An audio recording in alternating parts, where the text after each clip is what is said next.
Kiné, jamais les amis avares de bonnes idées, a décidé de nous parler aujourd'hui de l'urine, mais pas comme vous le croyez, puisque l'urine a certaines vertus. C'était le saviez-vous? C'est ça. Merci, c'est fini. La suite maintenant, s'il vous plaît. Mais je plaisante, je plaisante. Ah mais j'ai vraiment eu peur. Je sais. Comme quoi. Oui, donc oui, je vais vous parler d'un produit, j'ai envie de dire panacée, réputé panacée en tout cas. C'est le pipi, comme on l'appelle plus vulgairement, l'urine. Et je vous parle d'une méthode qui s'appelle l'urinothérapie. Elle est de plus en plus pratiquée dans le monde et ça consiste à penser que l'urine donc soigne tous les maux. Ça peut paraître surprenant, mais le concept, en fait, il est super simple. Et je vais vous l'expliquer à vous, chers téléspectateurs, parce que je sais très bien que derrière vos écrans, vous vous dites « Ah, c'est bizarre quand même, cette idée d'urine. T'as un bocal dans la main, on ne sait pas trop comment ça va se passer. » Attendez, je vous explique. Première utilisation de l'urine pour les cheveux en shampoing. Non, mais vous rigolez, mais c'est vrai qu'anciennement, ils le faisaient au Cap-Vert. Oui, l'odeur. Voilà. L'odeur. En goutte dans les yeux. Donc voilà, on non. T'es sérieuse? Ça pique, non? Et la vertu? Non, c'est le van, ça, par contre. C'est pour nettoyer. C'est des vertus désinfectantes. Et sinon, la troisième utilisation, c'est donc en fait sur la peau. Notamment sur le visage, et ça permet apparemment de pénétrer les 7 couches d'épiderme et de bien nettoyer. Quand j'avais de l'acné, quand j'étais jeune, on m'a proposé justement de faire ça. J'ai jamais fait. Comme quoi. Et donc en fait, on prend une serviette un petit peu comme ça, voilà. Donc imaginez qu'elle est imbibée de pipi. Elle l'est. Et puis on la pose comme ça sur le visage. Et on reste comme ça pendant 20 minutes. Attention, on se lave quand même après. Oui, forcément. Quand même du pipi, donc on garde pas ça comme ça.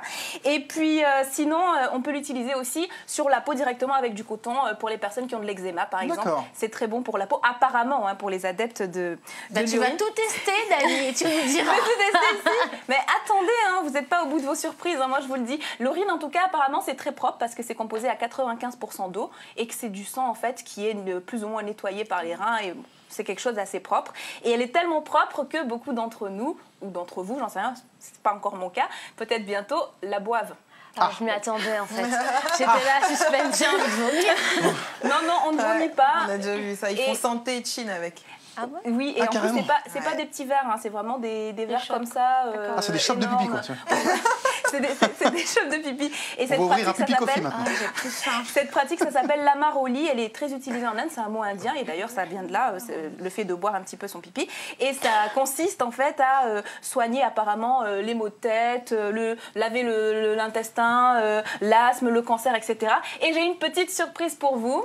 Ouais. J'en ai ramené un petit peu. Parce qu'attention, on l'utilise pas n'importe comment. Il faut pas prendre ni le premier jet, ni la fin. Il faut prendre celui du milieu. Donc tout frais de ce matin. Si quelqu'un veut... Non, j'ai la poupée, ça va. Bah écoute, on se sacrifie pour les téléspectateurs. Si vous voulez. Alors qui va goûter au pipi de Dani? Qui va goûter au pipi de Dani? Roulement de tambour, attention les amis. Roulement de tambour. Qui va goûter? C'est parti, c'est Mana qui se dévoue. Non, mais vous n'êtes pas sérieuse. Allez. Oh non. Vous êtes sur Télé Sud, en live et direct. Moi, ça fait 3 semaines que je me prépare et... Glou. Alors, ça a quel goût? C'est pas du pif. C'est du jus de pomme. pomme. S'en était, t'allais goûter? Moi quoi? Oh là là. Bah attendez, Mana est notre experte santé, donc c'est normal qu'elle mouille le maillot. À l'époque, on goûtait les urines des patients pour savoir si c'est vrai. s'il y avait des maladies dedans. Et on leur croquait l'orteil. T'es téméraire, elle va très bien. Elle est curieuse. C'est du jus de pomme alors, tu nous confirmes. Oui, c'est du jus de très pomme. bon ton urine. C'était le saviez-vous et saviez-vous? lui mettre une gorgette. Non, ne fais pas ça. C'était le saviez-vous de Dani les amis. Toujours très glamour. Mais bien sûr, rassurez-vous, ce n'était pas du c'était du jus de pomme.